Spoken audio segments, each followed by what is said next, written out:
પૂજાના રૂમ માટે પણ ઘણા બધા પૂજા માટે પૂજા આપણે કેવી હોવી જોઈએ ઘરમાં, એની બહુ જ અગત્યતા છે. અને ઈશાન ખૂણામાં હોય.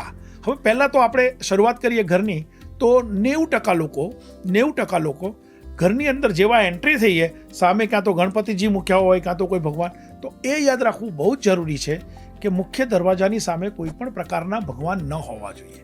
અચ્છા, મુખ્ય દરવાજાની સામે કોઈ પણ પ્રકારના ભગવાન ન રખાય. આ તો એકદમ સંપૂર્ણ જે પ્રચલિત માન્યતા છે એની એકદમ વિરુદ્ધનું છે. કારણ કે આપણે ત્યાં એવું માને છે, એટલે કહેતા હોય છે કે દરવાજાની બરાબર સામે ગણપતિ રાખવાના, અથવા તો દરવાજા ઉપર પણ. બસ હું એ જ વાત કરું છું. હવે દરવાજાની ઉપર આવું. દરવાજાની ઉપર જે હનુમાનજી ને ગણપતિજી 90% લોકો મૂકતા હોય છે એ પણ ન મુકાય. શું એ આપણા ગાર્ડ છે? એ આપણી રક્ષા કરવા માટે બહાર બેસાડ્યા છે?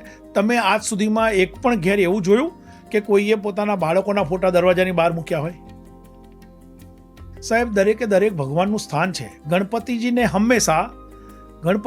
હંમેશા સાઉથની વોલ પર બેસાડો, નોર્થ ફેસિંગ, અને હનુમાનજીને નોર્થની વોલ પર બેસાડો, સાઉથ ફેસિંગ. જે મોટે ભાગે મંદિરોમાં હિન્દુસ્તાનના દરેક મંદિરોમાં આવું હોય છે. હવે એની પાછળનું લોજિક શું છે પતા નહીં. કારણ કે સાઉથની વોલ પર જ્યારે ગણપતિજીને બેસાડીએ છીએ ત્યારે ગણપતિજીની દ્રષ્ટિ નોર્થમાં એમના પેરેન્ટ્સ ઉપર છે, અને નોર્થમાં જે એમના પેરેન્ટ્સ બેઠા છે એમની દ્રષ્ટિ એમના બાળક ઉપર છે. એક પ્રકારની ઇન્ટિમસી, એક આત્મીયતા કેળવાય છે બાળકો અને મા બાપ વચ્ચે. તમારા ઘરમાં પણ આ હોવું જોઈએ, તમારા ગામમાં પણ આ હોવું જોઈએ કે ગણપતિજી તમે જો દરેક મંદિરોમાં આવશે.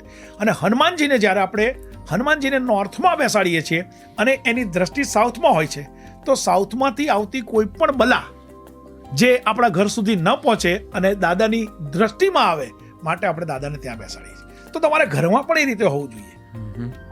હા, તમારે દરવાજાની ઉપર લગાડવું હોય તો ઘોડાની નાળ લગાડી શકો, દરવાજાની ઉપર લગાડવું હોય તો ઓમ કે સ્વસ્તિક લગાડી શકો.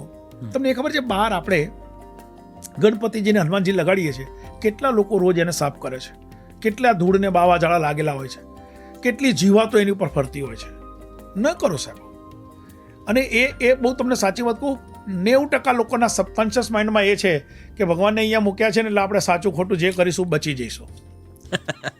એવી જ રીતે હું કહું છું કે ગાડીમાં પણ ભગવાનને ન બેસાડો. તમારી ગાડીની અંદર તમે જોજો, ગાડીની અંદર બધા નાના નાના ગણપતિજીને ભગવાનને બેસાડેલા હોય છે, એ પણ ન બેસાડો. કારણ કે હવે તો આજકાલ ગાડીમાં શું થઈ રહ્યું છે આપણે બધા જાણીએ છીએ. પાર્ટીઓ થાય છે સાહેબ ગાડીમાં. તો એના બદલે તમે એવી પ્રેક્ટિસ રાખો. કેવી કે સેલ મારો છો તે વખતે તમારે માતાજીનું નામ, ભગવાનનું નામ, તમે જે ભગવાનને માનો છો, હું કાયમ સેલ મારતી વખતે હે માં રક્ષા કરજે. તો આવું બોલવામાં વાંધો શું છે? હવે માં ત્યાં બેઠી બેઠી તડકામાં મૂકી દઈએ છીએ, આપણે ગરમીમાં મૂકી દઈએ છીએ, આપણું બાળકને ગાડીમાં બેસાડીને ક્યાં બહાર જઈએ છીએ ગાડી બંધ કરીને. હવે એમાં તો પાછા લોકોના એવા પણ મેસેજ આવે છે, હવે આ ભગવાનને કંઈ ગરમી લાગતી હશે બોલો. હવે તો લોકો સાહેબ ખબર છે, સારા મંદિરોમાં તો ભગવાન ગર્ભગૃહમાં એસી લગાડે છે.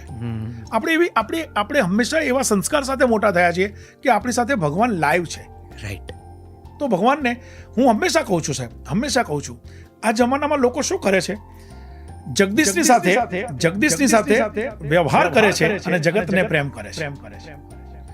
હું એમ કહું છું કે જગતની સાથે વ્યવહાર કરો અને જગદીશને પ્રેમ કરો. તો આ બધી જ વસ્તુમાં ગાડીની અંદર ભગવાનને બેસાડ્યા તો એમાં હું ના પાડું છું કે ભાઈ ગાડીમાં તમે ભગવાન ન બેસાડો. દરવાજાની સામે કોઈ પણ ભગવાન ન હોવા જોઈએ. દરવાજાની સામે ભગવાન ન રખાય. હા, તમે મેઇન દરવાજાની સામે મિરર પણ ન રખાય. એવું કહે છે કે આવતી નકારાત્મક ઉર્જા જે આવે દરવાજાની અંદર એ રિફ્લેક્ટ થઈને બહાર જતી રહે, એવા કોન્સેપ્ટ સાથે લોકો ઘણા મિરર. ના, એવું નથી. ભગવાનને તમે મુખ્ય દરવાજાની સામે ના મૂકો, બાજુમાં મૂકો. અને એમ મિરરને તમે બિલકુલ દરવાજાની સામે ના મૂકો, બાજુમાં. જ્યાં મિરર હશે ત્યાં ડિફરન્સ ઓફ ઓપિનિયન બહુ હશે. અચ્છા, ખર્ચો તો છે નહીં આમાં. તમે ત્યાં લાફિંગ બુદ્ધા મૂકી શકો છો. હવે ભગવાનની જ વાત ચાલે છે તો ભગવાનને હંમેશા પીળા કલરના વસ્ત્ર ઉપર બેસાડો પૂજાના રૂમમાં. ભગવાનને પૂજાના રૂમમાં ત્યાં પણ તમે આવી રીતે ગોઠવણ કરો. તમારા કુળદેવી છે એને વચ્ચે બેસાડો, ગણપતિજીને જમણા હાથે, હનુમાનજીને ડાબા હાથે, એમને આમ સામે બેસાડો, ભગવાનને આમ બેસાડો. બહુ બધી ગીર્દી ન કરો.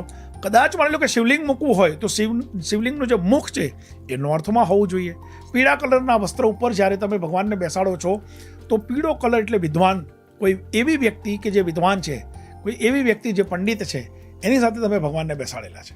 અને પડદો હંમેશા લાલ કલરનો રાખો, કારણ કે લાલ એટલે મંગળ, અને મંગળ એટલે ક્ષત્રિય, અને ક્ષત્રિય એટલે રક્ષા કરે. તો પડદો હંમેશા રક્ષા માટે છે. શું આપ માનો છો કે મહેનત અને અપેક્ષાના પ્રમાણમાં વધુ ફળ અને સફળતા મળવી જોઈએ? તેમજ નસીબ વધારે સાથ આપે તો? દુનિયાની દરેક વ્યક્તિ પોતાનું ભાગ્ય બદલવાની કોશિશ કરે છે, અને હું ચોક્કસ માનું છું કે ભાગ્ય પણ બદલાય છે. તો કેવી રીતે? કુલ 3 રીતે ભાગ્ય બદલાય છે: ગ્રહોથી, કર્મો દ્વારા અને ભૂમિ થકી. આપણી કુંડળીમાં ગ્રહોને યોગ્ય જગ્યાએ ગોઠવવા એ આપણા હાથમાં નથી. તેથી ગ્રહોથી આપણે ભાગ્ય બદલી શકતા નથી. આ ભાવમાં કરેલા કર્મનું ફળ આવતા ભાવમાં મળે છે, તેથી કર્મોથી પણ ભાગ્ય બદલી શકાતું નથી. તો ભાગ્ય કઈ રીતે બદલી શકાય? આપણું ભાગ્ય માત્ર ને માત્ર ભૂમિ દ્વારા જ આપણે બદલી શકીએ છીએ. તમે જે જગ્યાએ તમારા પરિવાર સાથે વસવાટ કરો છો, જે ભૂમિ ઉપર વેપાર અને ધંધો કરો છો, તે ભૂમિ જો વાસ્તુની દ્રષ્ટિએ બેલેન્સ હશે તો નિશ્ચિત તમારા જીવનમાં સમૃદ્ધિની લહેર આવશે. ભૂમિનું વાસ્તુ બેલેન્સ કરવા શું કરવું? અને આપણી જે ભૂમિ છે, તો શું તે વાસ્તુની દ્રષ્ટિએ બેલેન્સ છે? તે કઈ રીતે જાણવું? ખૂબ જ લોકપ્રિય અને દુનિયાના લગભગ 54 દેશોમાં વાસ્તુશાસ્ત્ર અને જ્યોતિષ વિદ્યા દ્વારા આપણી સંસ્કૃતિ ફેલાવનાર શ્રી શૈલેન્દ્રસિંહજી વાઘેલા બાપુ દ્વારા લિખિત સરળ ગુજરાતી ભાષામાં આપણા ઘરને વાસ્તુ બેલેન્સ આપણે જાતે કરીએ નામનું પુસ્તક, એમ કહેવાય કે એક ગ્રંથ આપણે વસાવીએ, વાંચીએ અને આપણે જાતે જ આપણા ઘરનું વાસ્તુ બેલેન્સ કરીને આપણા ઘરમાં સુખ, શાંતિ, સંપ અને સમૃદ્ધિ રહે તેવો ચોક્કસ પ્રયત્ન કરીએ. આજે જ આ અમૃતરૂપી ગ્રંથ વસાવો, વાંચો અને જીવનમાં સફળતા મેળવો. વિશ્વભરમાં લોકપ્રિય અને જાણીતા શ્રી શૈલેન્દ્રસિંહજી વાઘેલા બાપુના 30 વર્ષના વાસ્તુ અને જ્યોતિષના અનમોલ જ્ઞાન અને ગાઢ અનુભવની અનુભૂતિ માટે આજે જ સંપર્ક કરો. Bapu's World, 305 Chitrarath Complex, near Hotel President, CG Road, Navarampura, Ahmedabad. Mobile 989898 8868. Email ggbapu@yahoo.com.